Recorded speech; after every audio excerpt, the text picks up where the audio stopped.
Hello everyone, Simon from Zest here, and today I'll show you how to make a summer staple in every cafe, cold brew. So cold brew is essentially cold filter coffee. Cold brew is super refreshing in summer when it's really hot. You might not necessarily want to be drinking a hot coffee, and that's a great alternative. Many recipes for cold brew out there advocate brewing coffee with cold water for a long period of time.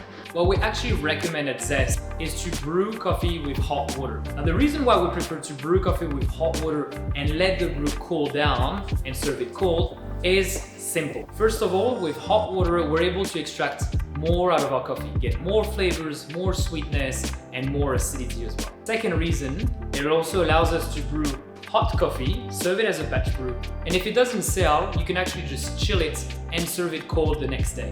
And the third reason is that it is a lot more efficient. It means that you can remake another batch if you run out during service, and it would be ready within an hour or two, instead of having to wait overnight or for 24 hours for the coffee to infuse. So essentially what we're doing is we're making a hot batch brew and then we're allowing to chill in order to be able to serve it cold. There's a variety of options out there when it comes to using a batch brewer, but today I'll show you how to make batch brew using one particular model that we really enjoy at Zest, the Breville Precision Brewer.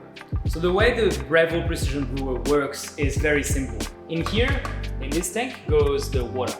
So we just open it and simply pour the amount of water that we want to be brewing. So in this case, I'll be brewing with 600 grams of water. And in here, this is where we're going to be putting our coffee.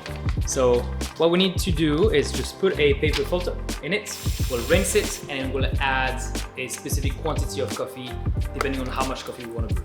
So for this specific case, we're going to make only a small batch of coffee using 600 grams of water. But with any batch brewer, what's possible to do is to scale up the recipe. Saying you want to make more coffee, you want to brew more coffee, you can just add more coffee and keep the same ratio of coffee to water. Now the ratio that we recommend is generally 1 part coffee, 15 parts water, or 16 parts water. So keeping that 1 to 15 to 1 to 16 ratio will allow you to brew more coffee if you need to brew more coffee. So because we're using 600 grams of water, I'll be using between 38 and 40 grams of coffee. Weigh into the cup, straight into the single dose grinder.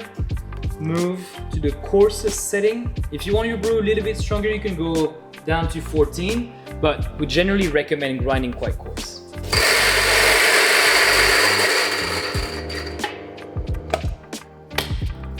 So get the coffee ready. Now we can just place it onto the brew bed and make sure it's all leveled. And back in. The Breville Precision Brewer can be a little bit complex, and that's what I like about it. So when we turn it on, there's a whole bunch of different menus with different settings that allow you to change the temperature, the brewing speed, etc. But here we're just gonna keep things simple, and we're just gonna use their preset setting called fast. And I'm just gonna press start. All I have to do is make sure that this is placed properly, and we just wait.